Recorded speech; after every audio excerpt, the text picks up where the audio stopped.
Ibu kan sudah melakukan pemetaan aset ya Bu ya di sekolah Ibu. Berdasarkan hasil pemetaan yang Ibu lakukan, bagaimana hal tersebut mempengaruhi proses pengambilan keputusan yang dilakukan oleh Ibu di sekolah ini? Untuk saya sudah melakukan pemetaan aset dan tentunya ini berpengaruh terhadap pengambilan keputusan saya di sekolah saya tentunya. Sebelumnya itu Ibu, saya tuh berpikirnya kalau misalkan di sekolah itu yang menurut saya itu tidak ada yang sudah berarti tidak bisa dijalankan, program itu tidak bisa berjalan seperti itu. Tapi ketika saya berpikir berbasis aset, jadi saya itu termotivasi untuk menggali aset-aset apa yang bisa saya manfaatkan untuk satu program seperti itu. Tentunya aset yang paling menonjol ya yang di sini yang mau dikembangkan sama Ibu. Iya betul Ibu. Kemudian apa yang menurut Ibu masih perlu dikembangkan atau perlu dievaluasi dari aset-aset yang sudah ada? Yang perlu dievaluasi dari aset-aset yang sudah ada itu sebelumnya begini Bu. Saya tuh selama ini sebelum saya mempelajari modul ini, saya tuh berpikir aset itu berupa bangunan fisik seperti itu Ibu, finansial, yang tampak oleh mata seperti itu Bu. Ternyata tidak, kenyataannya itu tidak. Ada 7 aset kalau ya Bu ya, ada 7 aset, ternyata juga aset manusianya itu tidak terfikirkan sebelumnya Ibu.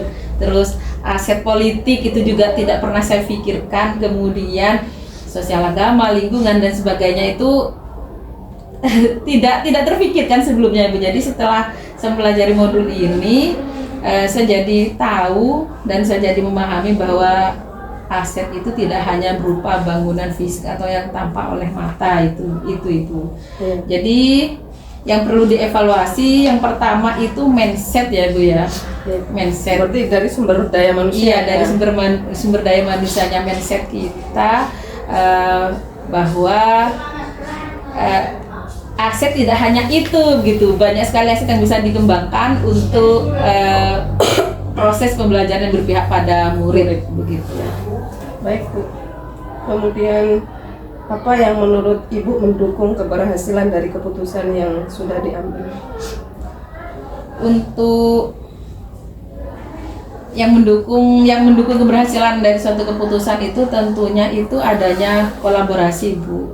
Saya pribadi itu tidak bisa berjalan sendiri, tidak bisa mengambil keputusan sendiri tanpa adanya kolaborasi dengan pihak-pihak terkait. Pertama kepala sekolah ini. Pertama Bapak Kepala Sekolah dan iya. Pertama yang iya, harus mendukung programnya Ibu. Iya. Kemudian ada backing kepala sekolah. Tanpa backing kepala sekolah kita tidak akan berjalan ya Bu ya. Iya betul. Kemudian apa pengalaman yang terjadi baik dalam waktu yang dekat ini atau sebelum mengikuti PGP ini yang mencerminkan dilema etika baik itu terkait murid maupun terkait dengan teman sejawat? Untuk permasalahan yang dilema etika itu kan benar lawan benar begitu ya. Saya di sini kan status saya adalah guru sekaligus wali kelas seperti itu Bu di sini.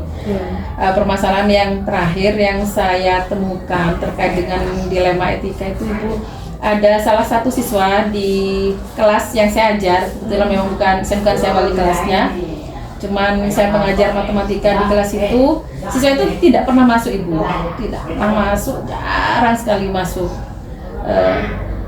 Saya kira pertama itu malas begitu Ibu, karena ada juga sih anak yang malas ke sekolah tanpa alasan kan ada, tapi itu perempuan Ibu.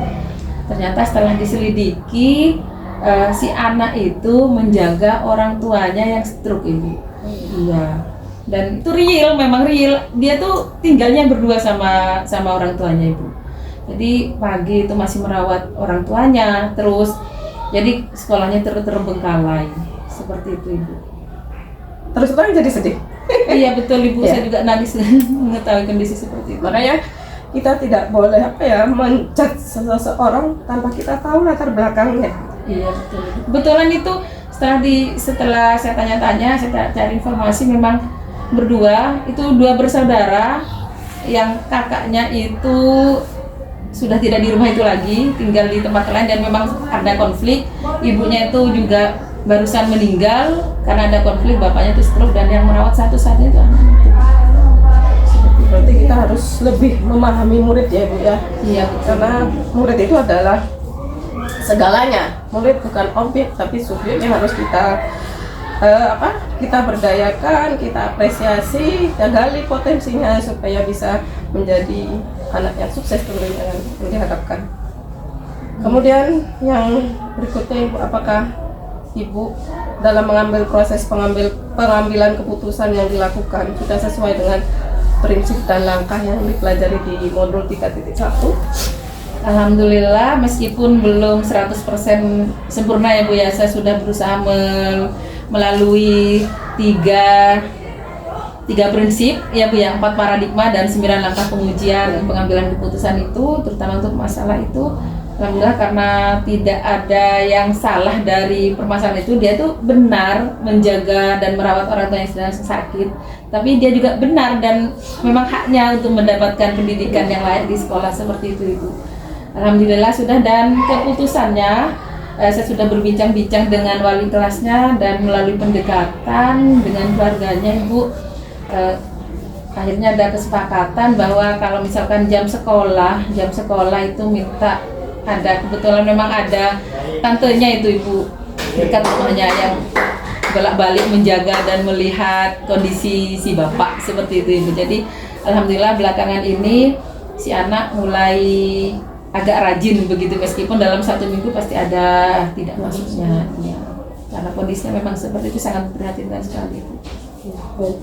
Apa hal yang menurut Ibu masih perlu dikembangkan atau perlu dievaluasi dari proses pengambilan keputusan tersebut?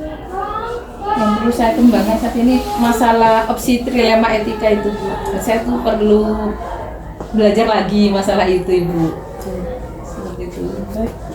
Terima kasih. Iya, sama-sama Ibu. Terima kasih atas waktunya Ibu.